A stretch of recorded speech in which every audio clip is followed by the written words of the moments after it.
se estuvo cargando durante todo el día, después en la noche se ocupa esa energía almacenada y de toda esa energía que se almacenó del 100% solamente se ocupó el 40%, es decir, el 60% que queda como excedente.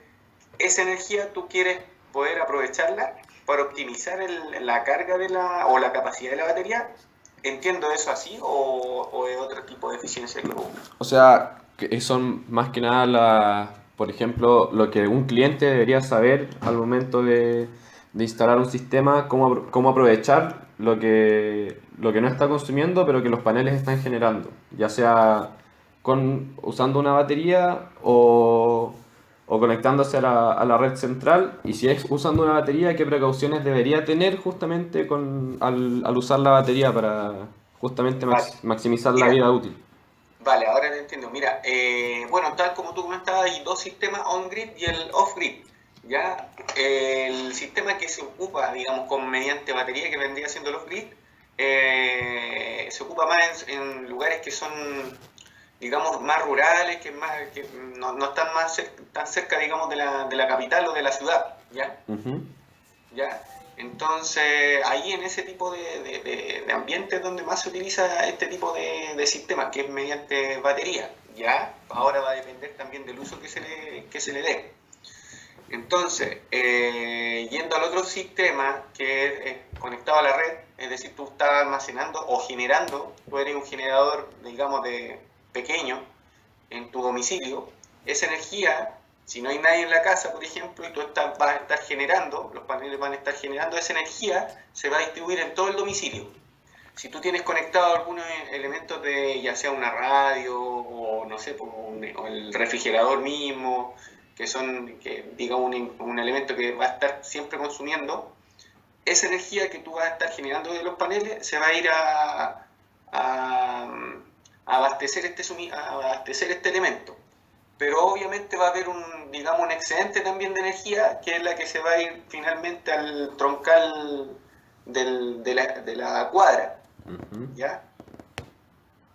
Eso bueno, tú lo manejas también, Sí, tienes esa información al respecto, ¿cierto? sí, claro. Sí. Ya, perfecto. Entonces ahí va a depender también, por ejemplo, va a haber un momento en la casa que no va a haber consumo, va a haber un remanente, un excedente y ese excedente se va a ir hacia la cuadra y tú vas a estar inyectando energía a la red. Ujú. ¿Ya? Sí, Entonces, pero después va a llegar gente, digamos, gente al domicilio, se van a generar consumo y va a haber un momento en que ya no va a estar inyectando energía a la red, sino que tú la vas a estar consumiendo, vas a estar generando y consumiendo. ya. ¿Ya? Esa es la cualidad que tiene ese sistema. Ahora, si tú requieres que digamos, un sistema independiente, es decir, si hay 4 días nublados, por ejemplo, tú no vas a poder generar, digamos, el total de energía esperada, ahí tú vas a necesitar un banco de batería, ¿ya? Claro. Ujú, Y el 2014 entró en vigencia esta ley del net billing, ujú. que por lo que estuvimos leyendo se suponía que pretendía motivar la inversión en la industria solar. Pero hemos encontrado noticias del 2016 que dicen que la ley no ha motivado la inversión porque a los clientes se les está pagando menos de lo que cobran las empresas. Si es que no me Claro, equivoco. exacto. Entonces, eso no podría ser una posibilidad para que sistemas off-grid lleguen más a la ciudad y la gente, personas naturales, se empiecen a independizar del sistema, o simplemente no vale la pena la inversión cuando se compran las baterías. O sea, mira, lo que encarece más todo el sistema fotovoltaico son las baterías. De hecho, son más caras que un banco de baterías, más caro que el mismo panel, ¿ya? Ya, Entonces, por lo mismo, hay un tema ahí de costo involucrado que hace que aún no se masifique tanto el uso, ¿ya? claro. Es, Supongo ¿Mm? que los sistemas on-grid son más baratos que los off-grid por este tema de las baterías, ¿o no? ¿O hay alguna...? Exacto, Ya, porque tú te ahorras el tema de la batería, la inversión que tú debes hacer fuerte en un sistema on-grid, el panel y el sincronizador. ujú, ¿Ya? El sincronizador es lo que te, digamos, coordina la energía generada con la energía que va fluyendo en la red, ya. ¿ya? Eso sería como lo más caro, pero aún así, contemplando esos dos elementos, que es el panel y el sincronizador, aún así, comparado con el banco de batería, sigue siendo un poquito más barato, digamos. ¿Ya? Ya. Si aquí el tema costo son las baterías, eso es lo que encarece todo el sistema. Ya. Sí, y en el caso de decidirse por usar baterías, la vida útil es muy variable según el uso, Depende del por uso lo que exacto. hemos encontrado. Entonces, ¿qué debería hacer el usuario o qué precauciones debería tener para que la batería le dure lo más posible y en cuánto ¿Ya? tiempo se recuperaría la inversión teniendo esas precauciones? Vale, mira, lo primero es la temperatura ambiente.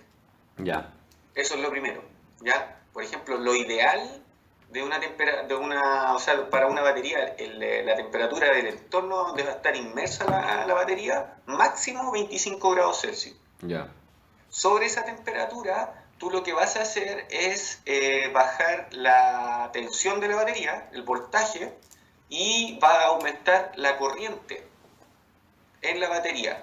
Con eso tú generas digamos, un calentamiento interno dentro del elemento y tú vas acortando la vida útil de la batería. Eso es lo que ocurre, ya, ¿ya? Solo con el hecho de que afecte la temperatura.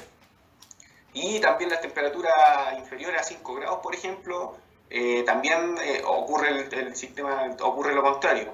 Aumenta el voltaje y disminuye la capacidad de corriente, ¿ya? También con eso disminuye o acorta la vida útil de la batería. ya. ¿Ya? Eso es lo primero. Ujú. Y lo segundo son los ciclos de carga y descarga que va a tener la batería. ¿Ya?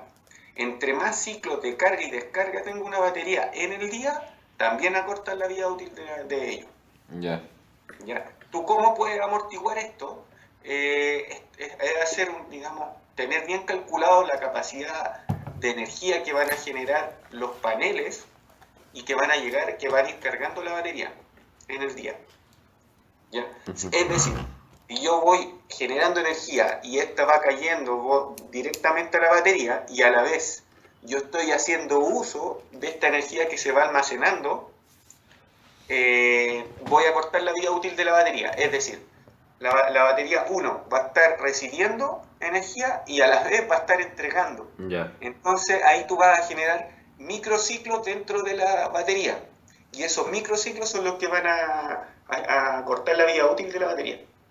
ujú, ¿Ya? Entonces la idea es poder amortiguar eso o aplacar un poquito.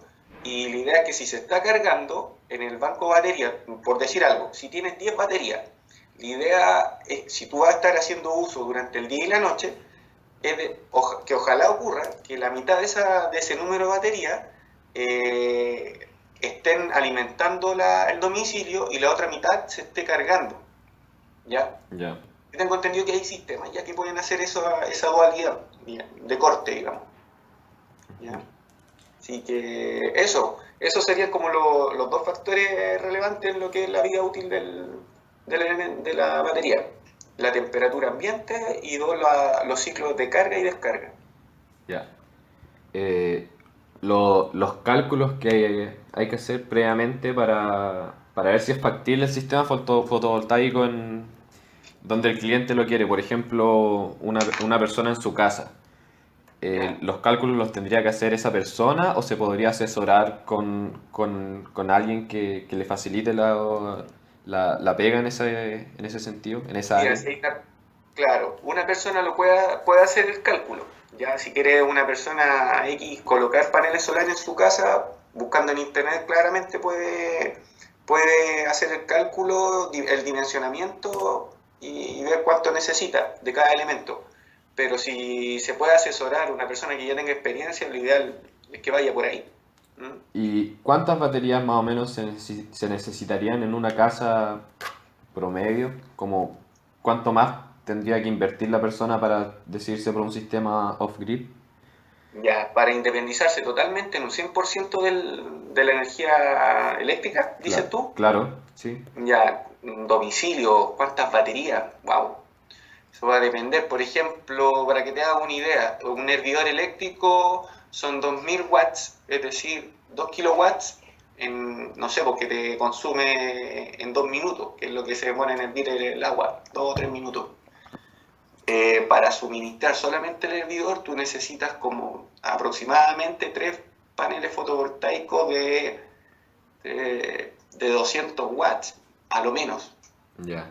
Y eso conectado a 8 baterías de 50 amperios, de 12 volts. ¿Ya? No, ahí tendríamos que hacer un cálculo, dejar fijo la potencia. Mira, por ejemplo, a ver, aquí tengo un ejercicio para un consumo de 5 kilowatts, 5000 watts, ¿ya? ¿Ya? Si tú quieres administrar o suministrar una carga de 5000 watts con una autonomía de 2 días, es decir, suponiendo que en 2 días van a estar nublados, esos 2 días va a estar nublado y no se va a percibir ninguna luz solar, ¿Ya? ¿ya?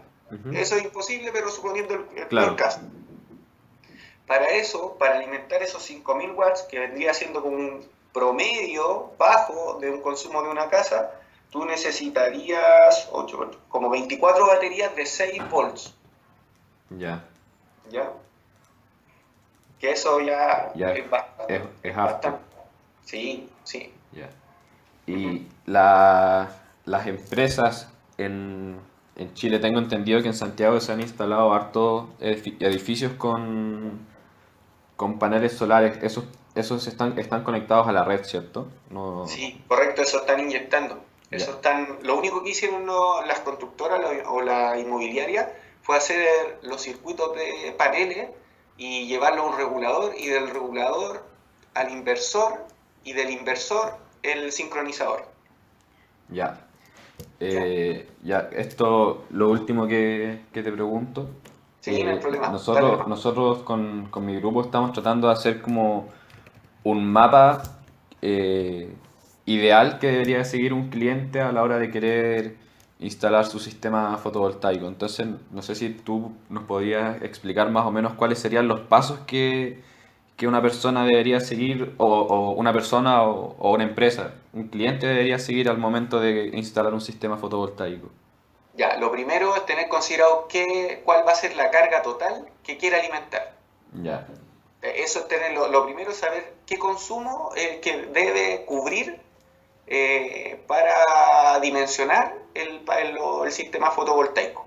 Ujú, Primero tener bien claro las cargas que quiere alimentar, ¿ya? ujú, Por ejemplo, no es lo mismo alimentar 20 ampolletas de 3,5 watts cada uno a alimentar un refrigerador, ujú. ¿ya? El consumo va a ser distinto. Entonces, lo primero es tener claro qué tipo de cargas quiere alimentar, y luego ver la autonomía que deben tener estas cargas si lo quiere hacer con batería, Ujú. ¿ya? Ya. Si lo quiere hacer con batería, ¿cuántas horas de autonomía quiere que tenga el sistema? Dependiendo de eso, tú puedes calcular posteriormente el banco de batería Ya. y los paneles también, ¿ya? Ya. Entonces, teniendo claro el tema de las cargas y la autonomía de esto, tú puedes recién calcular el número de paneles solares y el número de baterías, Ya. ¿ya? ¿Qué más se podría considerar? Luego viene la parte de la instalación que también es un costo aparte, supongo, ¿no? Sí, Ya. todo lo que es el montaje o la instalación es un costo aparte. ¿Mm? Ya. Primero está el dimensionamiento, que considera el número de paneles y el tipo de panel o la capacidad de cada panel que pueda generar. No sé, pues hay paneles de 10 watts, 20 watts, 100 watts y así. Ya. Entonces de eso va a depender también de la área también que se pueda considerar o se pueda contemplar en el techo del domicilio, por decir. Ujú. Si es muy poco el área, van a ser menores el número de paneles, y por ende tendríamos que comprar o adquirir paneles de mayor capacidad para no tener tantos elementos conectados arriba, ¿ya? Claro. No, sí, son varios factores los que hay que considerar, ¿ya? Y en la parte de la mantención, por ejemplo, si ¿Ya? los paneles se ensucian, hay que estarlos limpiando, no sé si constantemente, cada cuánto hay que limpiar el panel. Y en el caso de las baterías, ¿qué es lo que debería tener cuidado una persona cuando tiene una batería en su casa? Sí, mira, respecto al panel solar, lo ideal es que lo limpie una vez al mes, ¿ya? Ya. ¿Y hay algún proceso que haya que seguir? ¿Hay algo No, que no se debe hacer con el panel al momento de limpiarlo? por ejemplo, sentarse arriba del panel, posar un pie, digamos, eso ya es Ya, totalmente contraproducente, ¿ya? ya, Pero más que eso, no, finalmente pasar un paño, digamos, con agua, ya, semi-húmedo y con eso poder proceder a la limpieza, ya, ¿ya? Y lo otro, respecto a la batería, generalmente ocurre que los bornes de las baterías se tienden a sulfatar. ya, ¿Ya? Entonces, esa precaución es la que se debe tener en el momento de hacer la mantención, de desconectar primero el negativo, luego el positivo, y de forma independiente, y proceder con la limpieza con un paño en seco. ¿Ya? ya, Si ya contiene humedad, ya contiene los bornes un poco de humedad, lo ideal es poder sacarlo y si ya es mucho, tratar de limar un poco o de lijar un poco los bornes y la bornera y luego proceder con el apriete. ya. Ujú. Vale. Y hoy en día, por ejemplo, una persona que instala paneles solares en Santiago, ¿Ya? ¿cuánto sería más o menos el tiempo en el que primero, cuánto tendría que ser la inversión o en cuánto tiempo se recuperaría una inversión? A ver, ¿me puedes repetir la primera pregunta? Sí, en que una persona en Santiago que instala paneles, ¿cuánto tendría que ser la inversión y en cuánto tiempo recuperaría esa inversión? Ya, una persona, ya, perfecto. Ahí ya va a depender totalmente como te decía al principio, de la capacidad que quiera cubrir. Por Claro, ejemplo, para una casa, 5.000 watts, la inversión podría ser desde 1 millón de pesos y podría fluctuar hasta los 2 millones. ¿Ya? ya, Ese sería como el rango, digamos. Ahí claro, va a depender del tipo de elemento, las calidades de los productos. Hay paneles solares con de distintas categorías, lo mismo las baterías, los conductores, los cables, claro. etcétera. Ya. ¿Y en cuánto tiempo se recupera más o menos esa inversión? Esa inversión, si fuese un sistema totalmente independiente de lo que es la troncal de electricidad, de a 4 años estamos hablando en promedio. 4 años. De 4 a 5 años, sí. ¿Y si no fuera independiente, si estuviera conectado a la... Ahí ya se alargaría un poquito más el proceso, ya sería como, se alargaría 2 años más, aprox. Ya, Ujú. vale. Eso, muchas gracias, Esteban. Ya, de nada. Eh, nos sirvió un montón, así que ahí probablemente estemos preguntándote más cosas más adelante, si es que no tienes Ya, no, problema. no hay problema. Vale, Rodrigo, si tú quieres visitar la empresa, como te decíamos el otro día por WhatsApp, encantado de recibirte acá con tus compañeros, podemos hacer acá una exposición y no hay drama. claro. Oye, una cosa que se me olvidó comentarle antes de empezar la entrevista era si les molestaba que grabáramos la conversación. Sí, Ah, Vamos a cobrar. vamos a cobrar. Derecho al doctor. No, eh, ningún problema, Rodrigo. Sí, dale. sabemos que estáis trabajando en esto. Claro, sí, o sea, nosotros de verdad felices de ir a Santiago para allá para informarnos un poco mejor. El tema es que tenemos que ver cuándo, porque tendría que ser como durante la semana es difícil viajar y dudo que podamos ir para allá un fin de semana, Claro, pero tendría que ser como un día viernes, ahí vamos a estar comentando y les decimos, para avisarles con tiempo también. dale. Mm. Dale, Dale, dale, muchas dale. gracias. No, cuenta con el apoyo acá. Vale. Chao, chao. Chao. Vale, gracias.